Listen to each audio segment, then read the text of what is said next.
반갑습니다. 한 주간도 평안하셨죠?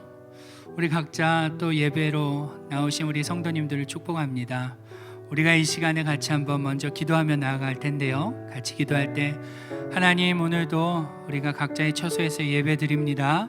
하나님, 우리 예배를 기쁘게 받아달라고, 이 예배를 위해서 우리 같이 한번 중보하며 축복하며 같이 기도하겠습니다. 기도하죠. 하나님 감사합니다. 하나님, 오늘도 우리가 각자의 처소에서 개인의 고백을 공동체의 고백으로 바꾸어 함께 모아 하나님 드립니다. 우리가 비록 모여서 드리지는 못하지만 하나님, 우리가 각 처소에서 드려지는 그 고백들이 모아져서 우리 한마음 교회의 고백으로 하나님 그렇게 올려드려지기를 원합니다.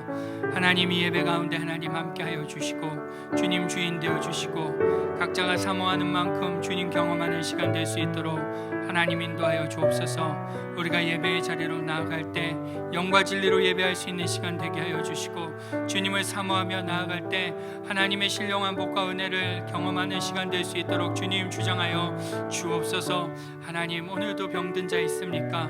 마음에 상한 자 있습니까? 하나님, 한 사람 한 사람 만나서 위로하여 주시고 치료하여 주시며 그 하나님을 경험하는 이 시간 될 수 있도록 주님 인도하여 주옵소서. 주님 기대합니다. 주님 함께하여 주옵소서.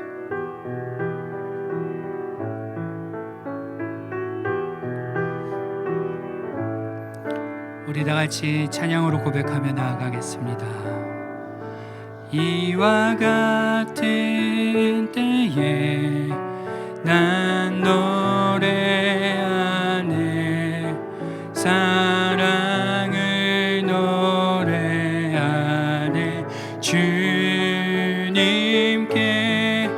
이와 같은 때에 손 높이 드네, 손 높이 드네. 주님께 이와 같은 때에, 이와 같은 때에 난 노래하네,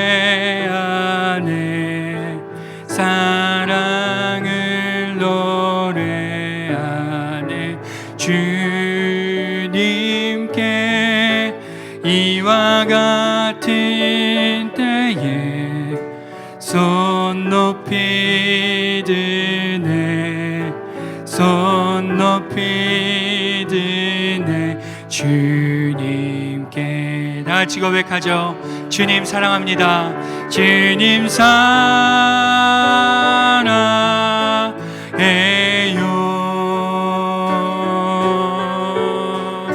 사랑해요.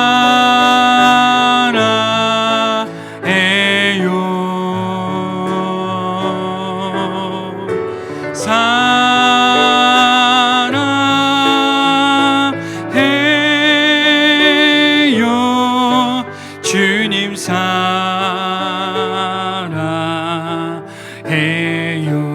주님 사랑합니다. 주님 사랑해요,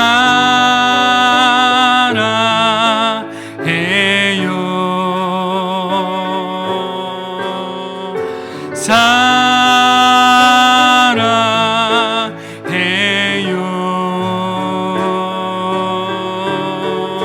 사랑해요.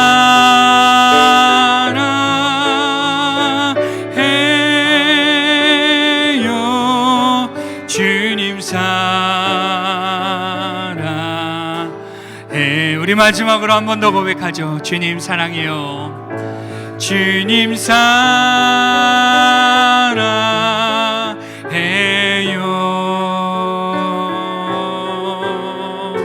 사랑해요,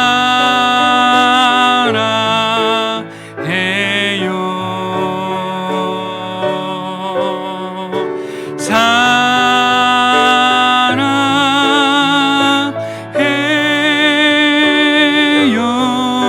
주님 사랑해요.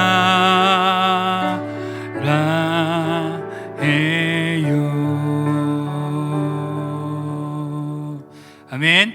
우리 이 시간 힘차게 박수하면서 찬양하죠.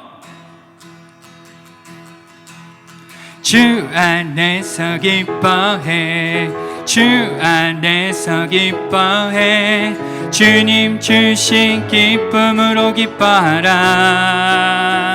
주 안에서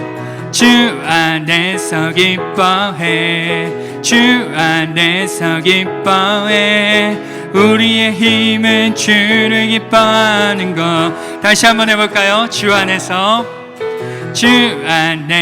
기뻐해 주 안에서 기뻐해 주님 주신 기쁨으로 기뻐하라.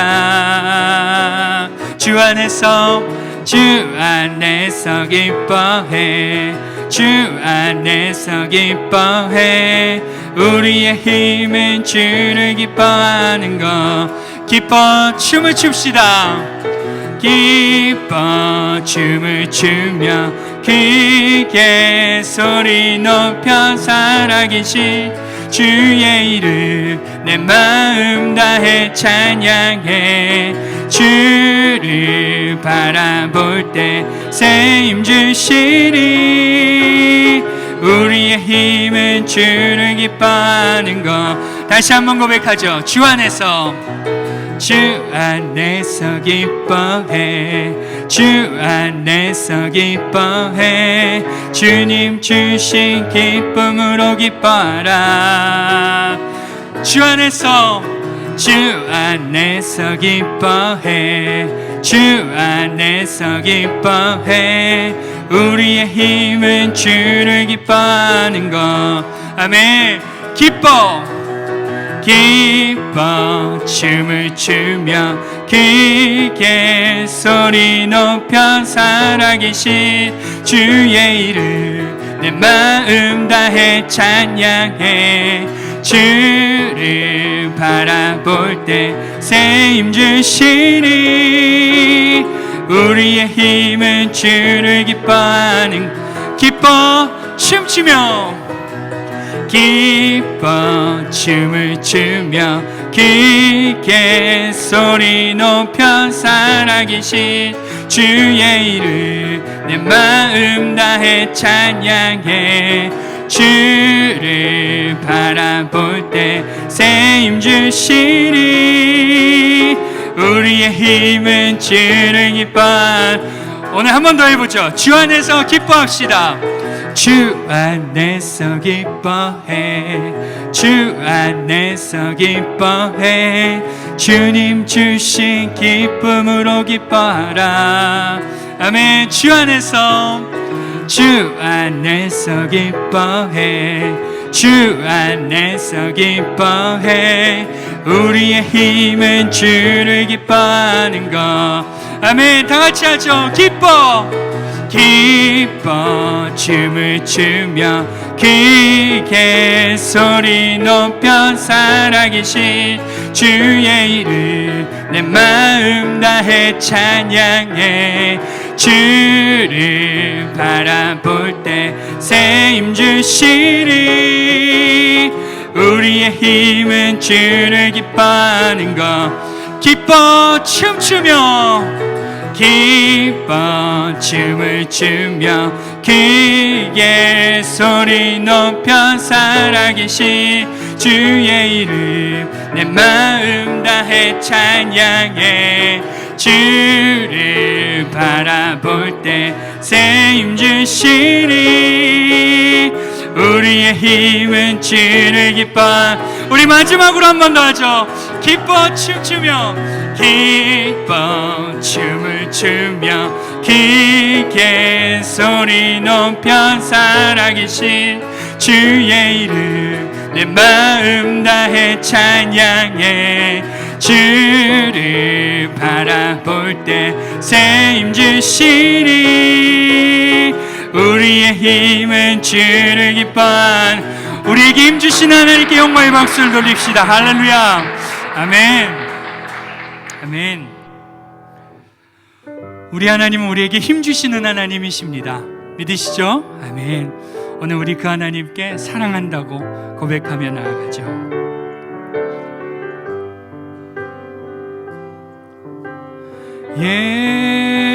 예수 사랑합니다. 사랑합니다. 온 마음 다하여 조지 주님 한 분만 간절히 더 원합니다. 예수 사랑합니다. 예수 사랑합니다. 사랑합니다. 온 마음 다하여 오직 주님 한 분만 간절히 더 원합니다. 아멘. 넘쳐나네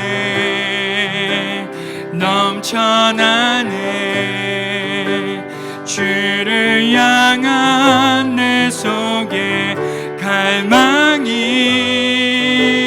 주님께로 날 이끌어 주소서. 주님을 더 원합니다. 예수 사랑합니다. 예수 사랑합니다. 사랑합니다. 온 마음 다하여 오직 주님 한 분만 간절히 더 원합니다. 넘쳐나네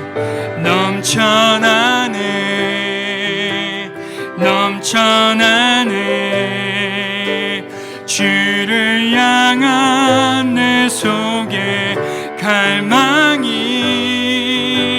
주님께로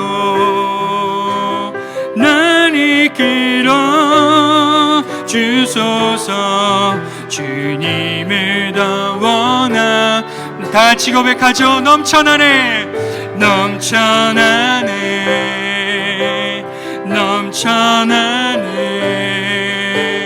주를 향한 내 속에 갈망이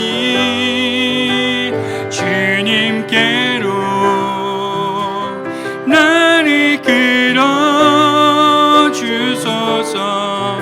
주님을 더 원하니 넘쳐나네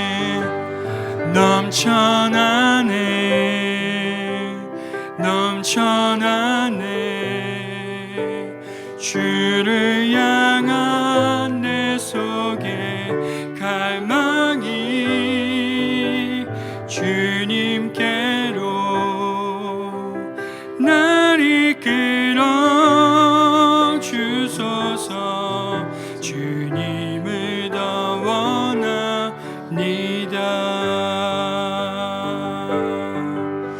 우리 이 시간 같이 한번 기도하겠습니다. 기도할 때 하나님, 오늘 이 예배를 드릴 때 우리 안에 하나님을 향한 사랑이, 하나님을 향한 갈망이 넘쳐나게 하여 주옵소서.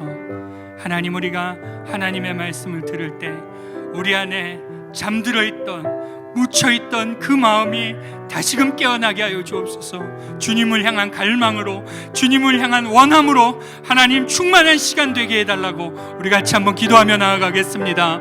하나님, 오늘 이 시간 하나님 우리가 말씀을 듣기를 원합니다. 하나님의 말씀을 대면할 때 하나님, 우리 안에 묶여있던, 우리 안에 닫혀있던, 덮여있던, 감춰있던 하나님을 향한 갈망이 다시금 샘솟는 시간 되게 하여 주옵소서. 주님을 향한 원함이, 주님을 향한 갈망이 아버지 하나님 뜨거워지는 시간 되게 하여 주옵소서. 이 시간 하나님을 사모합니다. 주님, 우리에게 가까이 와 주옵소서. 하나님, 우리에게 충만하게 역사하여 주옵소서. 오늘도 그 주님을 사모하며 나아갈 때 하나님 베푸실 은혜를 기대합니다. 충만히 채우실 것을 기대합니다. 오늘도 우리가 주님을 사모하며 나아가오니 이 예배가 주님을 갈망하는 예배로, 사모하는 예배로 그렇게 드려질 수 있도록 주님 주정하여 주옵소서. 주님 원합니다. 주님 더 원합니다.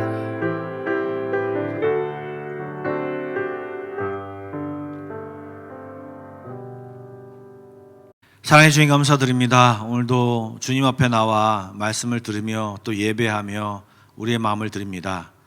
영상으로 비록 참가하고 있지만 또 하나님 우리 마음과 생각을 만져주시고 인도하여 주셔서 하나님을 더욱 사랑할 수 있도록, 하나님 마음을 더 알 수 있도록, 우리의 삶을 고치도록 주여 인도하여 주옵소서. 이 한 시간 성령님께서 도와주셔서 딱딱한 우리의 마음, 세상 것에 우리 팔려있는 우리의 마음들을 깨우쳐 주시고 갈아엎어 주셔서 하나님 새 마음, 녹는 마음, 하나님 온전히 주님을 사모하는 마음으로 변화시켜 주시며 이 한 시간 주님을 바라보는 귀한 시간으로 역사하여 주옵소서. 살아계신 예수님의 이름으로 기도드리옵나이다. 아멘.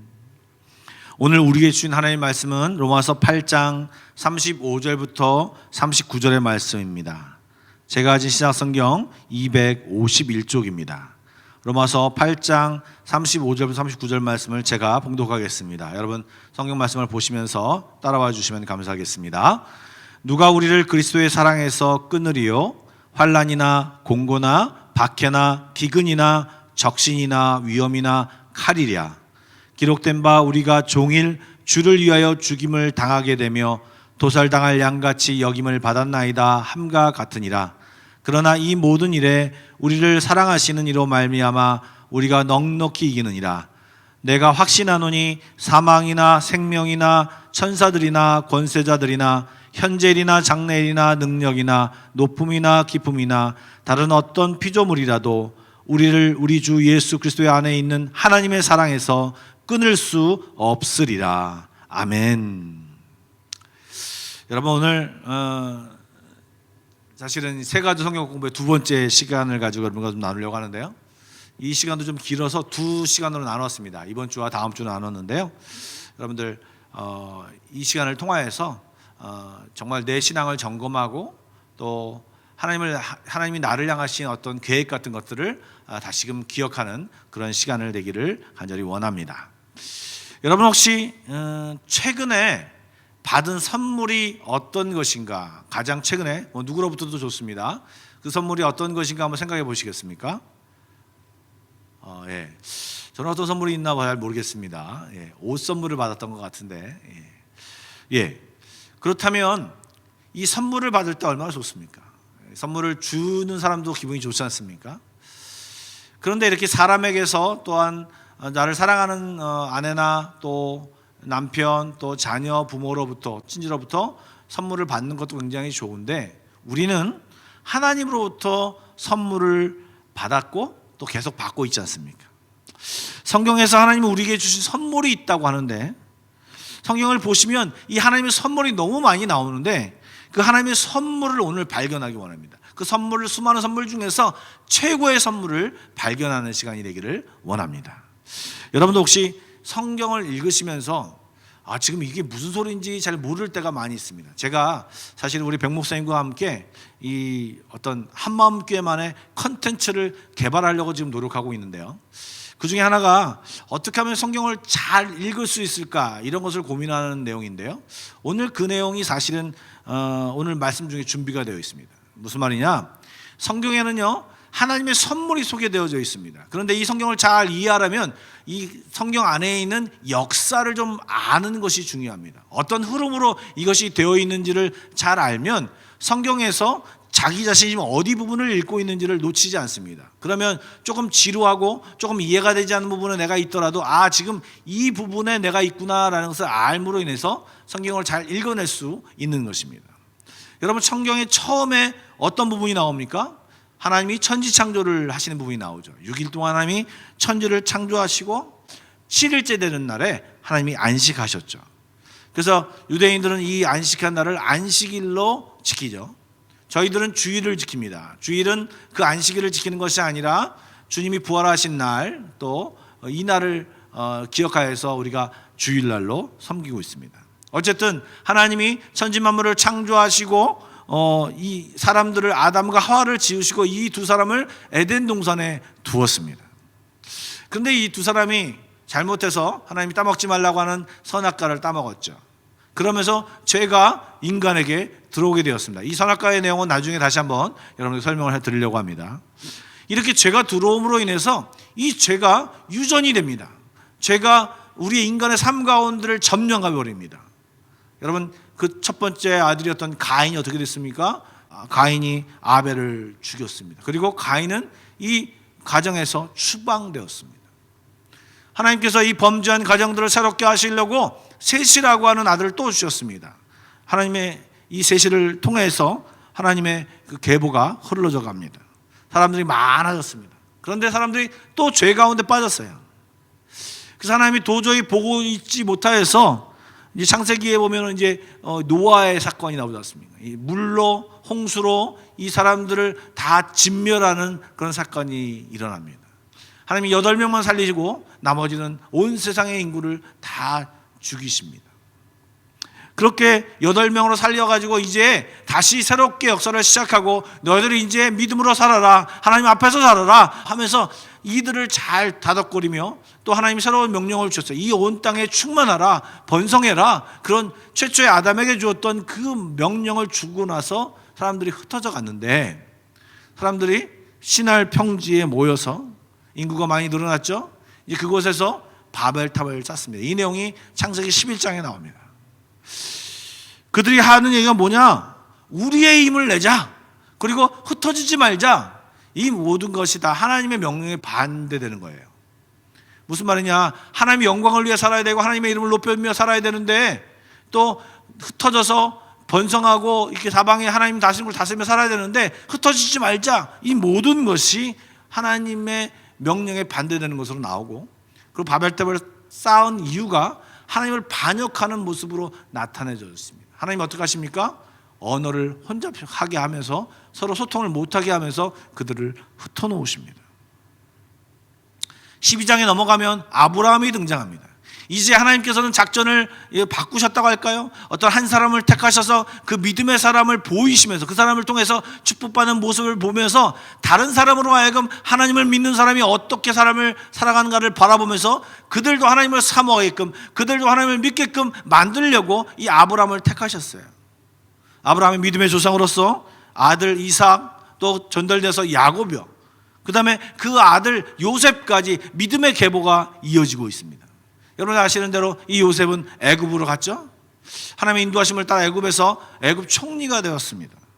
그리고 이제 그 애굽 지역과 근동 지역의 아주 심한 가뭄으로 인해서 수많은 사람들이, 이 외국 사람들이 와가지고 다 애굽으로 와가지고 식량을 구하러 옵니다. 당시에 그 애굽 바로 왕은요, 이 근동 지역에 있는 모든 경제의 중심지가 됐고요, 최고로 부강한 나라, 최고의 부자의 나라가 되었습니다. 바로 이것은요, 이 요셉의 놀라운 활약, 이 전략 때문에, 하나님 주신 그 지혜 때문에 이 모든 일을 감당할 수 있었습니다. 당시 이 요셉이 활약할 당시에 이 바로는요, 이민족 출신의 왕조였다고 합니다. 그러다 보니까 외국 사람들에 대해서 좀 이렇게 관대한 정책을 썼던 거죠. 그래서 이스라엘 백성들이 70명이 왔을 때도 고센 땅, 가장 좋은 땅, 물론 그곳이 유목민들에게 좋은 땅이죠. 그런 땅을 불화하고 그 다음에 그곳에 살도록 마련해 주었습니다. 그리고 얼마나 살기 좋았던 땅이었는지 400년 만에 200만 명이 되는 놀라운 이 번식의 효과를 보게 되었습니다. 엄청나게 축복을 받아서 인구가 급팽창했죠. 그런데 시간이 지나면서 이제 요셉도 죽고 이제 이 요셉을 알지 못하는 왕조가 들어섰습니다. 이 왕조는요, 이민족 왕조가 무너지고 이제 토종 민족의 왕조가 들어선 거죠. 그러면서 이 외국인들에 대한 박해가 시작됐고, 뿐만 아니라 이 이스라엘 백성이 인구가 많았기 때문에 잘못하면 이들이 합하여서 반역을 일으키면 곤란하다 생각이 되어서 이들을 노예로 활용하기 시작합니다. 그런데 하나님이 이 놀라운 그 번성의 능력을 주셔서 그런지 몰라도 이스라엘 백성들이 놀랍게 번성합니다. 그러다 보니까 사내 아이를 낳으면 죽여라 라고 하는 명령도 내리게 되는 가운데서 여러분 잘 아시는 모세가 태어나죠. 이런 내용들이 이제 사실 창세기로 요셉의 내용이 끝나고 이 모세가 나오기까지 창세기와 이 출애굽기 사이에 일어났던 일, 왕조가 바뀌는 일도 일어나고, 이 왕조가 바뀌고 나서 이스라엘 백성이 힘듦을 당하는 이 이야기가 모세가 출생하는 계기가 됩니다. 여러분 잘 아시는 대로 이 모세는 궁중에서 40년, 그 다음 미디안 광야에서 40년, 그리고 백성을 이끌고 40년을 보내면서 120세에 죽지 않습니까? 그 이제 최후의 40년, 이제 80세 이후의 40년 동안에 출애굽을 하는 역사가 일어납니다. 그리고 홍해를 가르는 역사가 일어납니다. 그리고 시내산에 모여서 십계명을 받으며 하나님과 계약을 맺습니다. 어떤 계약을 맺나요? 여러분, 이제 이스라엘 백성이 하나님의 백성이 되겠습니다. 우리가 하나님의 율법을 지키며 하나님의 백성이 되겠습니다. 이렇게 선포하는 것입니다. 그래서 하나님의 백성이가 되어서 하나님의 백성으로 어떻게 살 것인가를 가르쳐주는 내용이 레위기에 나와 있죠. 예. 그래서 이렇게 그 시내산에서 하나님 앞에 하나님 백성이 되기를 약속하는데요. 자, 생각 여러분, 국가를 이루는 것이 주권이 있어야 되고, 그 다음에 백성이 있어야 되고, 영토가 있어야 되지 않습니까? 주권은 하나님이 있으니까 됐고요. 그 다음에 백성이, 이스라엘 백성이 있지 않습니까? 이제 영토가 있어야 되지 않습니까? 이 영토를 하나님께서 약속하신 가나안 땅을 향하여 이제 가라고 얘기하십니다. 그래서 이제 지난주에 얘기했던 가데스 바네아에 갔습니다. 근데 거기서 지난주에 보셨던 것처럼 불신앙을 이스라엘 백성이 보이자 40년 동안 광야를 삥삥삥 돌다가 결국 이제 요단강을 건너서 모세는 요단강 건너기에 죽고 이제 모든 이스라엘 백성이 가나안 땅으로 들어가죠. 여호수아가 정복 족정을 합니다. 그리고 가나안 땅에 있는 모든 이 가나안 족속들을 물리치고 땅을 차지합니다. 그리고 12 이제 족속이 땅을 차지하게 되죠. 그런데 완벽하게 골짜기 산 어떤 구석구석에 있는 모든 가나안 백성을 내보낸 것이 아니고 이제 그걸 다 할 수 없으니까 부족들이 나눠서 자기 땅에 있는 이 가나안 족속들을 몰아내라라는 명령을 받았어요. 그런데 그것을 잘 준행하지 못하죠. 하나님을 의지하지 못하고 그들이 섬겼던 우상을 섬김으로 인해서 그들이 또 하나님 앞에 징계를 받습니다. 그리고 이제 징계를 받는데 징계를 받으니까 힘드니까 부르짖죠. 하나님 도와주세요. 저희 잘못했습니다. 하니까 하나님이 사사를 보내줍니다. 그래서 그 모든 어려움부터 구원을 받죠. 이웃 나라의 공격, 또 사람들의 공격으로부터 이제 구원을 받죠. 그런데 또 그것이 또 평화로운 시간이 지나면 또 범죄합니다. 그러면 또 이웃 나라가 쳐들어오고 또 부르짖고 또 사사가 나타나고 이런 것들이 반복되는 내용이 사사기입니다. 마지막 13번째 사사라고 하기도 하고 선지자라고 하는 또 제사장이기도 한 사무엘이 나타납니다. 그래서 이제 놀랍게 블레셋도 무찌르고 막 이런 생각을 하지만 이스라엘 백성들이 이 사무엘을 통하여서 하나님 앞에 요구합니다. 하나님, 왕을 주십시오. 우리 옆 나라를 보니까 저렇게 잘 살고 옆 나라를 보니까 저렇게 잘 사는 이유가 왕 때문인 것 같습니다. 왕의 제도 때문에 그런 것 같습니다. 왕을 주십시오라고 하나님 앞에 구합니다. 그래서 하나님이 허락하십니다. 그래서 비로소 이제 이스라엘 나라가 왕을 가진 왕국이 됩니다. 초대 왕이 누굽니까? 사울 왕이죠. 두 번째 왕이 누굽니까? 여러분 잘 아시는 다윗 왕이죠. 세 번째 왕은 누구입니까? 솔로몬 왕입니다. 여러분, 솔로몬 왕 때는요, 이스라엘 백성이 가장 번성한 나라였습니다. 우리나라 말하면 세종대왕, 또 고구려로 말하면 광개토대왕, 이런 정도의 어떤 가장 번성했던 왕의 시절이었습니다. 그때 이 솔로몬 왕이 썼던 정책이 뭐냐면 정략 결혼. 그래서 이 솔로몬의 아내가 무려 1000명이었습니다. 이 지금 해외에서 다 정략 결혼으로 아내를 맞이했던 사람들이에요. 여러분, 그 당시에 하나님을 섬기는 나라는 이스라엘밖에 없었어요. 나머지 모든 나라는 다 우상을 섬기는 나라였습니다. 그 아내들이 각각 하나씩 우상만 가지고 왔어도 정말 1000개의 우상이 있는 거예요. 그런데 이 솔로몬 시절에 지금 그 아내가 1000명인 가운데 정말 세상에서 가장 우상이 많은, 다양한 우상이 제일 많은 나라가 어딘 줄 아십니까? 이스라엘이에요. 하나님의 나라가 그냥 온통 세상에서 유행하는 모든 우상은 가득한 나라가 되어버린 거예요. 뿐만 아니라 이 솔로몬이 그 아내들을 사랑함으로 인해서 그 우상까지 섬기기 장려하고 막 그 우상을 섬겨주는 신상도 지어주고 그런 일들이 발생했습니다. 하나님이 진노하셨죠. 그래서 하나님이 그 나라를 둘로 쪼개십니다. 다윗을 생각해서 솔로몬 때 쪼개지 않고 그 아들 때 르호보암 때 쪼개십니다. 그래서 여로보암을 공격을 받아서 위쪽에 북이스라엘, 에브라임 지파를 중심으로 한 10지파가 모여서 북이스라엘을 만들고, 그 다음에 이제 나라가 작아진 이 남유다, 베냐민 지파와 합쳐서 2지파가 합쳐진 이 남유다가 형성이 되어져 갑니다. 북이스라엘은요, 최초의 어떤 구테타 비슷하게 이끌어진 나라였어서 그런지 몰라도 계속해서 우상을 섬기고 이 사마리아 땅을 서울로 삼아서 있었지만 이 BC 722년에 계속 왕조가 바뀌는 가운데 결국에는 아수르라는 나라에 멸망당합니다. 남유다도 이제 여러 번 종교 개혁도 일으키고 잘못한 걸 하나님께 나아가기도 했지만 결국은요 BC 586년에 바벨론에게 멸망당하게 되죠. 이렇게 북이스라엘 사람들과 남유다의 사람들이 차례대로 망하고 이제 포로로 잡혀갑니다. 포로로 잡혀갔던 나라가 바벨론인데 이 바벨론 나라가 페르시아로 바뀌죠. 그러고 나서 1차, 2차, 3차로 걸쳐서 포로 귀환이 돌아오게 됩니다. 그러나 나라는 되찾지 못합니다. 그 당시에 그 근동 지역의 제국을 형성했던 나라가 페르시아 다음에 누구였던 나라입니까? 그리스입니다. 그리스. 그리고요 그리스가 지난 다음에 그리스가 망하고 로마로 바뀌지 않습니까? 그때 바로 예수님이 이 땅에 오십니다. 이제 그 왕들의 이야기, 이스라엘 역사의 이야기가 있는 게 사무엘 상하, 열왕기 상하, 그리고 역대 상하인데 역대 상하는 유대를 중심으로 이야기를 썼어요. 그리고 뒤에 보면 그 역대 상하 뒤에 보면 선지서들이 쭉 있는데요. 이 선지서들은요, 이 망하는 시기에 또 남북한으로 나눠져 있는 이 시기에 이스라엘 백성들이 우상을 섬길 때 너희들이 하나님께 돌아와라. 이 내용이 이 선지서의 거의 대부분입니다. 그리고 나서 이제 이 돌아오라고 하는 주님의 음성이 계속 들린 뒤에 이제 지금으로부터 2000년 전에 예수님이 이 땅에 태어나신 거죠. 하나님이 사실은요 중간에 이 이스라엘 백성을 버리고 하나님의 백성들을 버리고 그러고 싶은 마음이 너무나도 많았지만 하나님이 꾹 참으시고 용서하시고 계속해서 이들을 수명을 연장시키고 했었던 이유가 무엇이냐? 이들의 그 혈통을 따라서 하나님이 예수 그리스도를 보내주겠다고 말씀하셨기 때문에 그것을 지키시기 위해서 주님께서 끝까지 이스라엘 백성을 용서하시고 인내하시다가 이제 정말 적당한 시간에 그리고 적정한 타이밍에 역사의 정중앙에 이 예수 그리스도를 보내신 것입니다.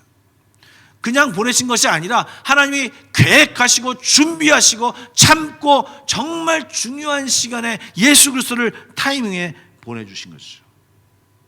그리고 2000년이 지난 뒤에 우리가 예수 믿게 된 것도요, 이렇게 주님의 인내하심과 주님이 십자가를 지심으로 하나님께서 예비한 타이밍에 그 예수님을 보내시고 그것을 통해서 우리가 구원을 받게 된 것입니다.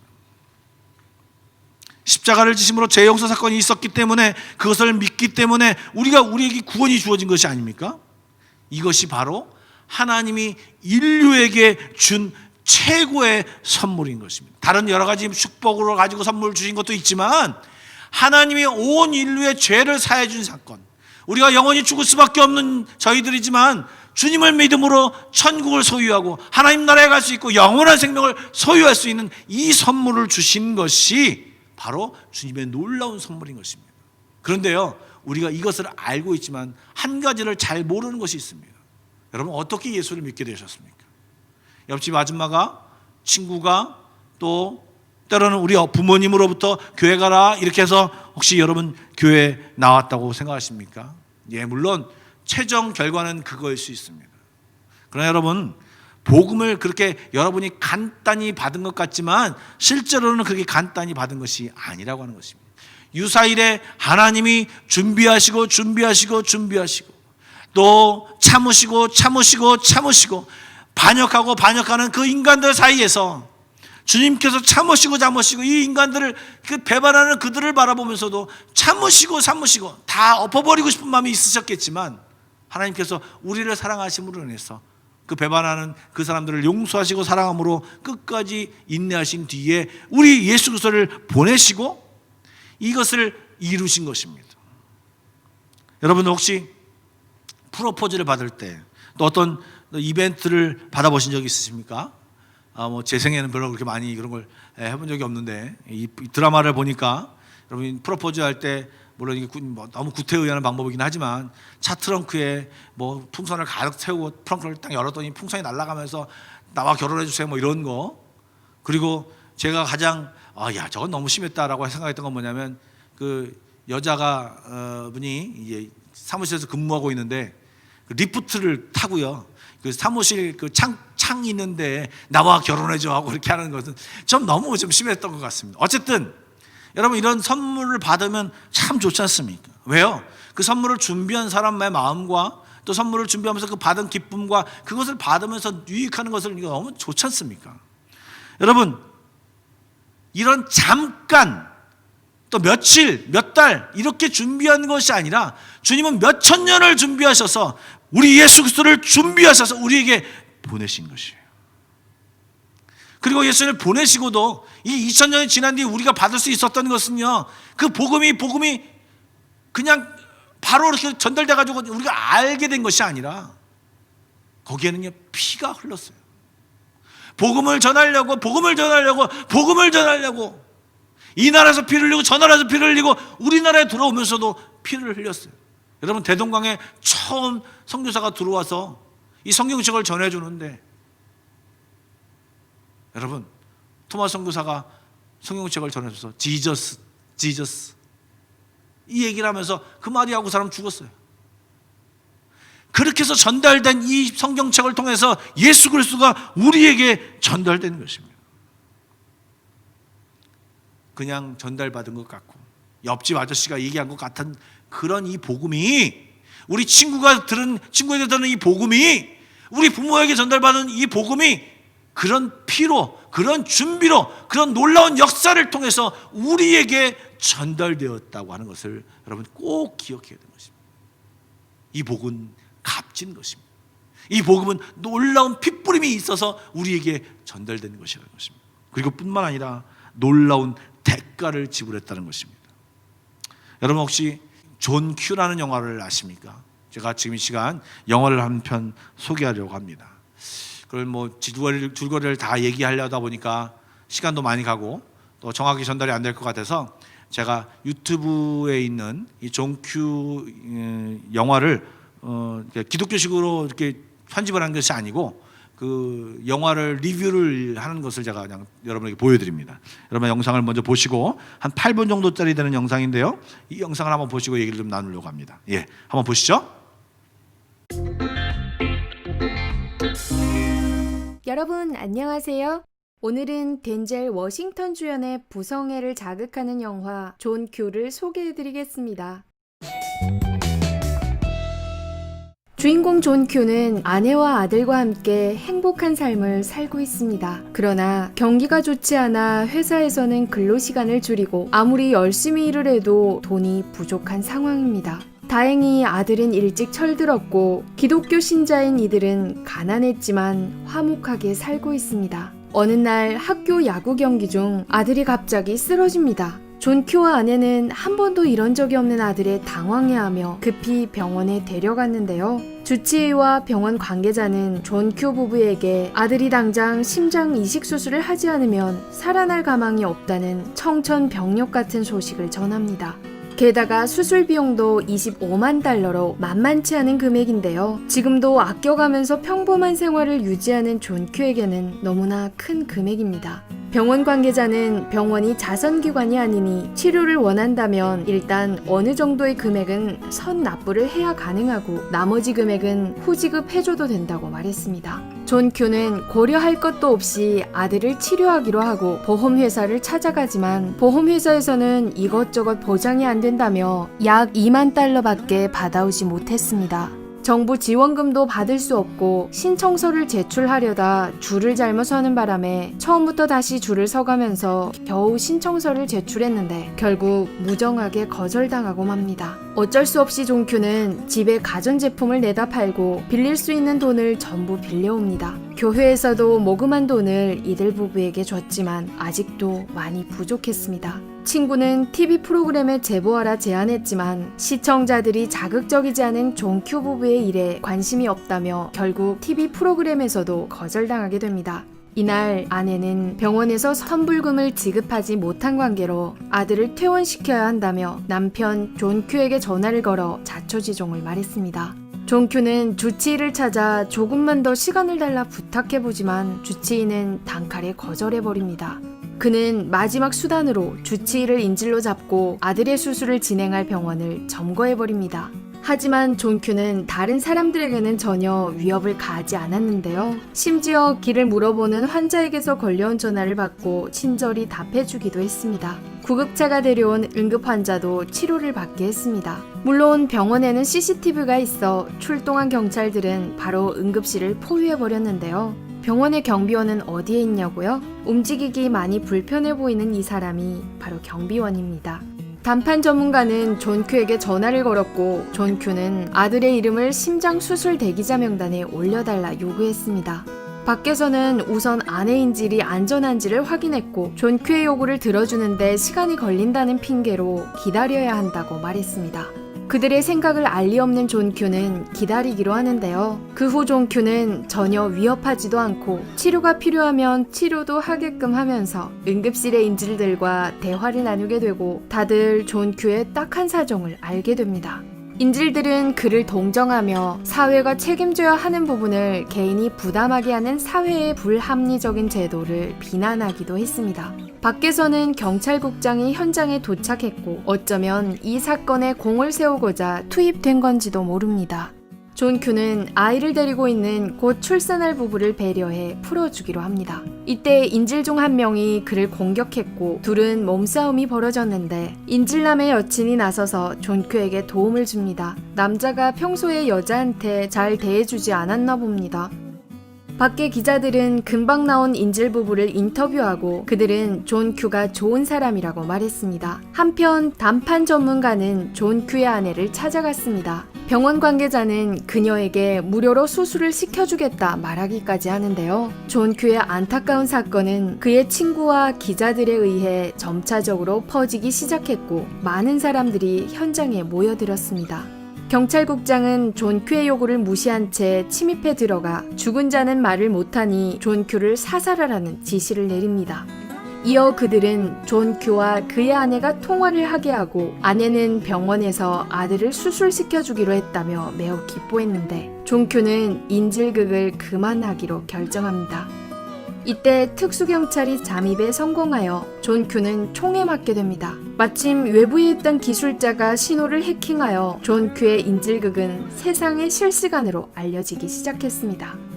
경찰 측은 완전히 사람이 나약해져 경계를 낮춘 틈을 타 살인을 시도했지만 다행히 총에 팔을 맞아 존큐는 살아남았고 의사들은 그를 위해 상처를 치료해줬습니다. 실시간으로 보도되는 특별한 인질극을 보고 관중들은 환호합니다. 존큐는 지금 아들을 이곳에 데려올 것을 요구했는데 대기자 명단에 이름이 들어가더라도 당장 이식할 심장이 없기에 그는 의사에게 자신의 심장을 아들에게 이식해주라 말합니다. 이 말에 다들 놀라는데 존큐는 이미 결심했습니다. 그가 자살하기만 하면 아들에게 맞는 심장을 바로 이식할 수 있어 아들을 살릴 수 있기 때문입니다. 냉정한 주치의는 과연 존큐의 말을 들어줄까요? 네, 그는 결국 존큐의 부성애에 감동받아 최선을 다해 그의 아들을 살려내기로 합니다. 이어 존큐는 병원 규정에 따라 이식 신청서를 작성한 후 인질이 되었던 여자와 보안관의 사인을 받아 이식 절차를 완성했습니다.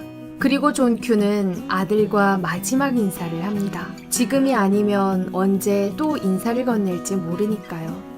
수술대에 앉은 존큐는 빈 총에 탄약을 채우며 마지막 준비를 했습니다. 한편 병원에서는 교통사고를 당해 사망한 환자의 심장이 존큐 아들의 심장과 일치하다는 서류를 받게 됩니다. 아내는 존큐가 죽기 직전에 달려와 그에게 이 소식을 전하고 모든 인질은 석방되어 나옵니다. 존큐도 자수했는데요. 그는 진짜 존큐가 아닌 인질 중에 한 명이었습니다. 하지만 단판 전문가는 존큐가 아님을 알매도 그냥 모른 척 했습니다. 한편 존큐는 주치의와 간호사들과 함께 현장을 빠져나가 수술실로 갔습니다. 그들의 도움이 없었다면 존큐는 아들이 심장 수술을 하는 것을 볼 수가 없었겠죠. 그 후 보험회사는 엄중한 처벌을 받았고 정부에서는 새로운 의료법을 만들었습니다. 결말에 존큐는 인질극을 벌인 죄가 성립되어 옥살이를 하게 됩니다. 아들의 생명과 맞바꾼 셈인데요.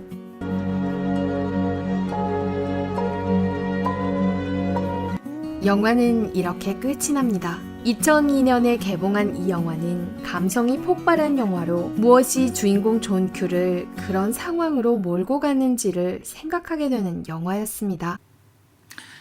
예, 여러분 어떠셨습니까? 혹시 보신 분도 계시고 아신 분도 아시겠지만 이 영상 굉장히 사실은 이 지금 영상에도 나와 있는 내용이지만 당시에 미국의 지금도 이슈가 되는 어떤 의료 시스템에 대한 것을 이렇게 고발하는 그런 내용이 담겨져 있습니다. 그런데 저희는요 그것을 바라보려고 하는 것이 아니라 이 존 큐라는 사람을 통해서 하나님의 은혜를 보려고 합니다.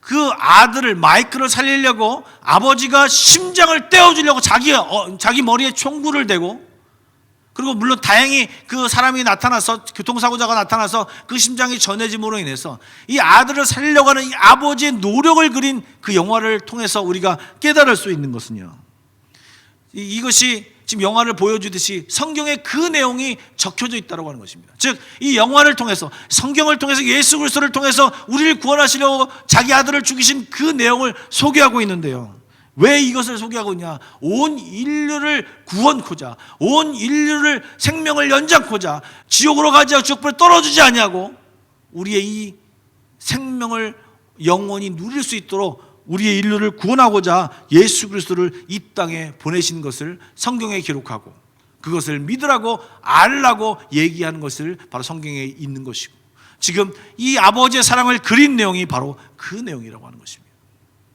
여러분 왜 성경이 또 기록되어져 있습니까? 여러분 이것은 우리로 하여금 바로 살게 하기 위해서.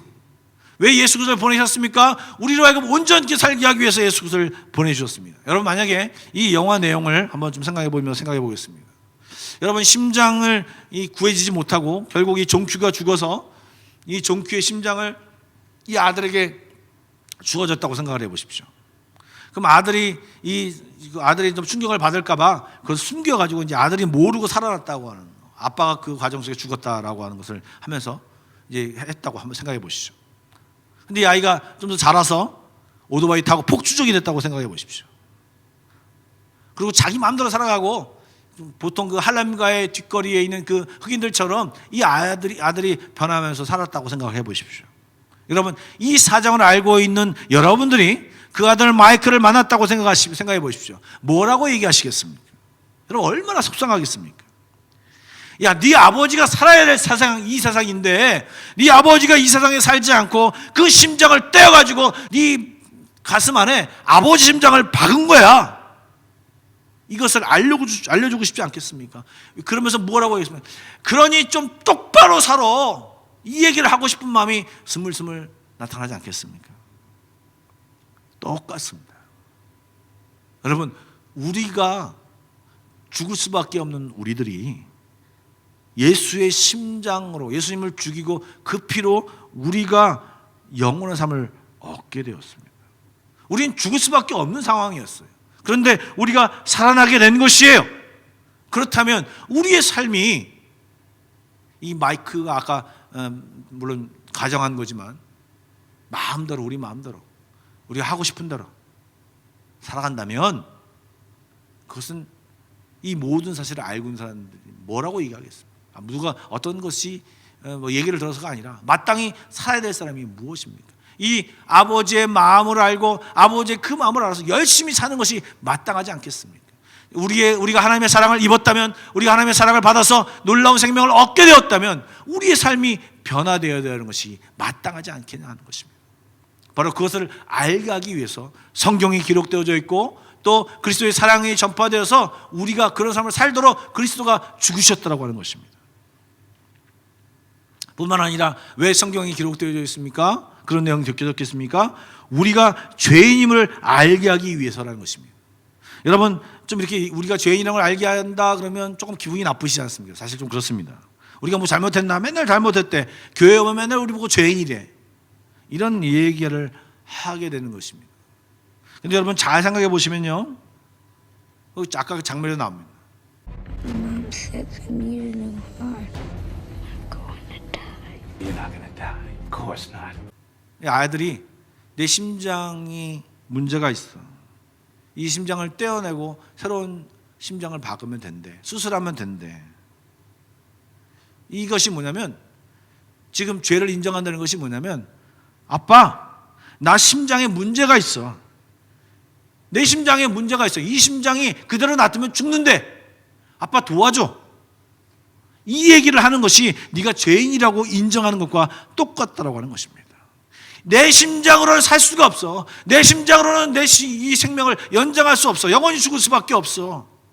죄인이기 때문에 내가 지옥에 죽을 수밖에 없기 때문에 하나님이 필요해. 하나님의 사랑이 필요하고 하나님이 그 놀라운 은혜가 필요합니다. 손 내밀어 주님이 필요하다고 하나님의 심장을 달라고 얘기하는 것과 똑같다라고 하는 것입니다.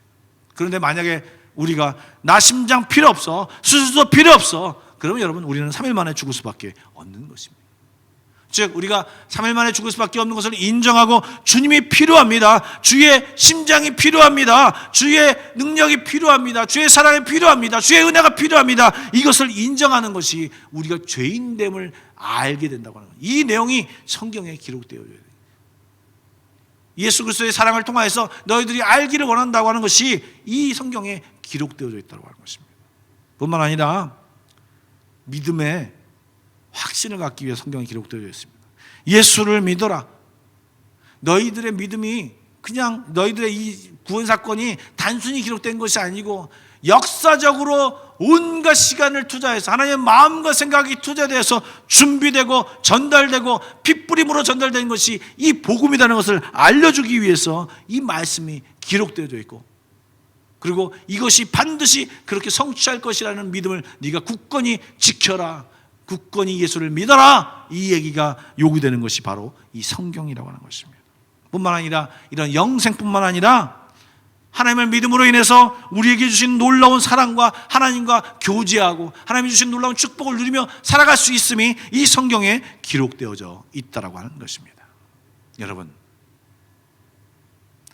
우리가 받은 어떠한 선물보다도 가장 위대하고 최고의 선물이 바로 예수 그리스도입니다.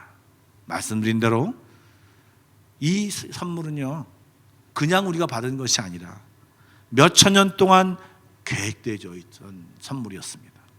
변덕도 많고 신실하지도 않고 죄를 밥 먹듯이 반역하기를 밥 먹듯이 하는 사람들을 인내하며 기다리며 사랑하며 준비하여 전해준 이 놀라운 선물이 바로 예수 그리스도라고 하는 것입니다. 누군가 말했더라고요.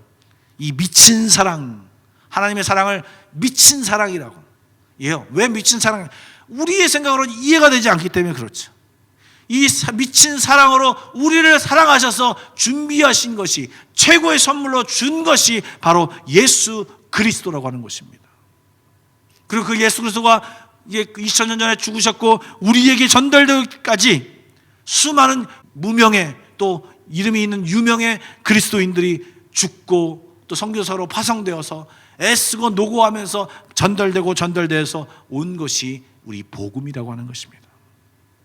내가 이렇게 해서 얻은 구원이 엄청난 대가를 지불하고 예수님의 목숨을 대가를 지불하고 우리가 구원받은 것을 알고 이제 그 모든 상황 속에서 주님의 마음을 알았으니 주님과 사귀어 그분과 함께 그분의 은혜를 나누고 그분의 사랑을 더 깊이 알고 그분의 계획도 알고 그분의 마음을 알아서 이제 이후의 삶을 살아내는 것이 마땅한 것이고 또 우리에게 유익한 것이고 그것이 우리의 본분이고 우리의 사명인 것입니다.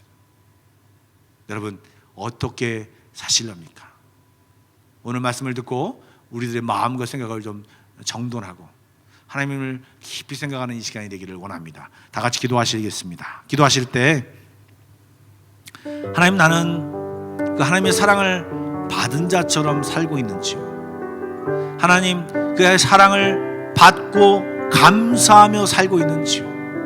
아니요, 하나님, 그 사랑을 받았는지요? 그 사랑을 너무 가볍게 생각하진 않았는지요? 우리의 생각에 오류가 있다면, 잘못이 있다면, 아직도 주님을 받아들이지 않았다면 하나님 여러 가지 이것들을 생각하며 주께 이 시간 기도하는 시간이 되기를 간절히 원합니다. 우리 여러분 마음, 여러분 입으로 좀 다 같이 기도하며 나가도록 하겠습니다. 기도하겠습니다.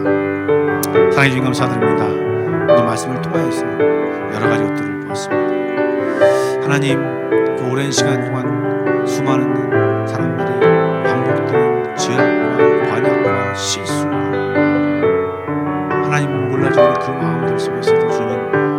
우리에게 그 최고의 선물을 주시기 위해 애쓰고 기다리시고 인내하시고 그리고 마침내 주신 그 예수 그리스도, 또 그 예수 그리스도를 전하기 위해 수많은 사람들이 목숨을 버리고 나서 우리에게 전해진 이 복음이었음을 우리가 깊이 깨닫게 하여 주시고, 이 복음을 소홀히 여기지 않게 하여 주시고, 하나님 마음 다해 감사하며 이 마음 다해 아버지 이 다음이 없는 주님의 사랑을 깨달으며 우리의 삶을 고치게 하여 주시고, 엄청난 대가를 지불하고 이 받은 주님의 이 사랑을 알고 이제 이후의 삶을 결정하며 우리 하루하루 삶도 결정하며 살아갈 수 있도록 인도하여 주옵소서. 연약합니다. 주님 연약합니다. 그것도 모르고 그것도 알고도 아버지 하나님 똑같은 죄의 반복으로 지어가고 있는 우리들을 용서하여 주시고, 하나님 주님 변화시켜 주시고 성령님 인도하여 주셔서 아버지 하나님 온전한 삶을 살 수 있도록 주님 도와주옵소서. 주님 기도합니다. 하나님 도와주십시오.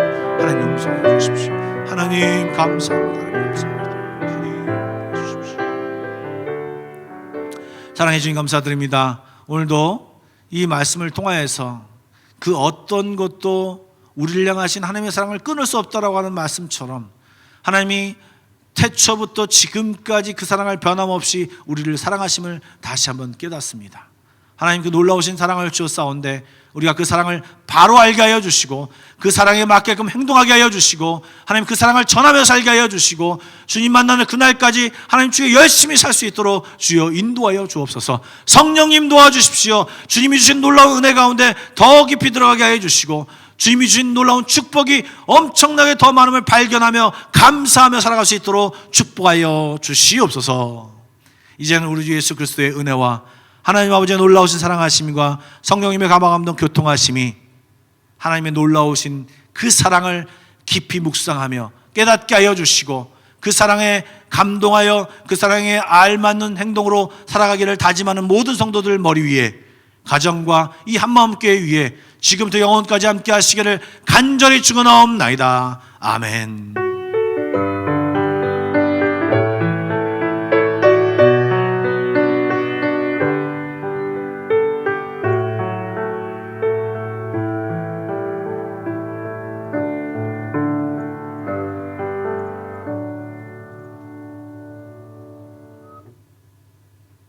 제가 요르단에 선교사로 있을 때 북쪽에 있는 지방으로 저희 가족이 내려가게 됐습니다. 그곳에는 학교가 없었기 때문에 이제 홈스쿨링을 해야 되는 상황이 되었습니다. 남편과 제 안에 어떠한 위협이 있었냐면, 이 아이들은 앞으로 대학도 못 가고 사람 구실을 제대로 못할 것이다, 그런 생각들이 저희 안에 있어서 저희가 가야 되는 그 선교지 그 시골에 가지 못하고 어떻게 하면 수도에 더 있어서 우리 아이들을 교육시킬 수 있을까 확정되어졌을 때, 하나님 우리 아이들의 미래를 어떻게 할 것이냐 통곡을 하면서 울었습니다. 주님께서 제 마음에 한 가지 질문을 하셨어요. 너는 네 평생 동안 내가 너의 하나님으로 단 한 번이라도 부족한 적이 있었냐? 아니요 하나님, 하나님은 내 하나님으로 일평생 동안 한 번도 부족한 적이 없으셨습니다. 그럼 내가 윤도현의 하나님임을 믿느냐? 또 울면서 네 믿습니다 주님, 주님이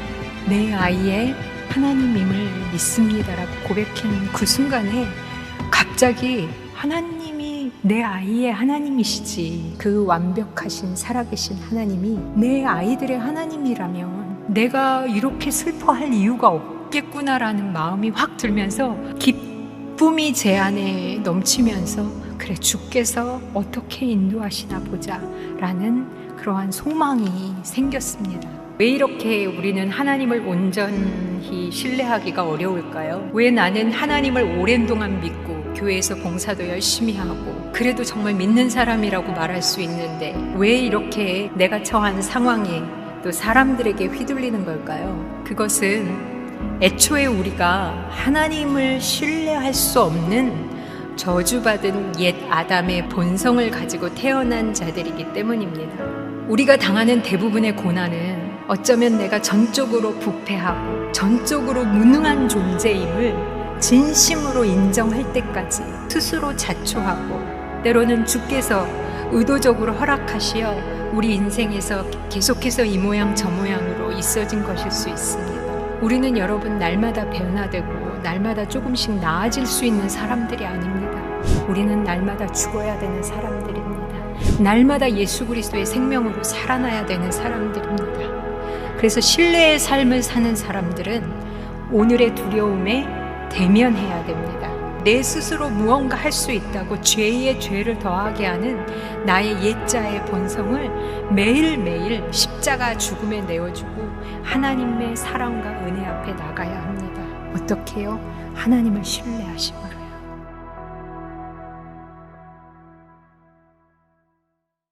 하나님은 알라딘의 마술램프에 나오는 지니가 아니에요. 지니는 뭐든지 다 들어줄 수 있는 능력을 가진 존재이지만 지니의 한계가 뭐죠? 그 램프의 주인에게 종속돼요. 능력은 있으나 나의 조수인 거예요. 그 마술램프를 소유한 사람은요, 지니에게 경배하지 않아요. 그는 나보다 수천만 배 능력이 있는 존재예요. 지니는. 하지만 난 경배하지 않아요. 나 힘이 훨씬 약한데 내가 왜 경배하지 않죠? 그는 나의 소원을 들어주어야 할 의무가 있는 조수니까요. 여러분, 그런데 하나님과 나 사이의 관계가 그렇게 될 수 있다는 거예요. 하나님이 내가 말한 대로 해줘야 되는 거예요. 그분에게 온전한 경배를 할 리가 없는 거죠. 여러분, 여기서 주인이 누구인가요? 하나님이 아니라 나라는 것입니다. 내가 뜻하는 대로 그냥 하나님이 움직일 거라고 생각하는 거예요. 하나님은 전능한 조수가 아니에요. 그분은 전능하신 온 우주의 주인이십니다. 여러분, 이 믿음이, 그렇게 내 영적 체질이, 하나님을 대하는 나의 방식이 바뀌어야 해요.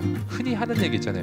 예수 믿고 처음에는 기도 응답하는 것만 다 된다는 거예요. 그런데 내 맘대로 안 되는 순간이 오기 시작해요. 그 순간에 여러분이 알아야 됩니다. 내 신앙이 새로운 차원으로 들어가는 거예요. 이 응석바지의 신앙에서 하나님 앞에 무릎 꿇는 신앙으로, 내가 주인인 인생에서 그분이 주인이신 인생으로 중심 이동이 일어나야 합니다. 여러분, 그렇게 하라고 하나님이 때로는 침묵하신다. 하나님의 부재의 시간이 얼마나 처절하게 고통스러운 시간인지를 깨닫게 해주시는 거예요. 다시는 죄로 돌아가지 않게 하려고요. 내 결단으로 되지 않습니다. 성경이 말해주는 방법이 있습니다. 그것은 내 안에 성령님이 오시는 것입니다. 어느 날 오후 3시 기도 시간에 베드로와 요한이 성전으로 올라가고 있었습니다. 베드로와 요한은 예배하는 시간이 매일 있었다라는 것입니다.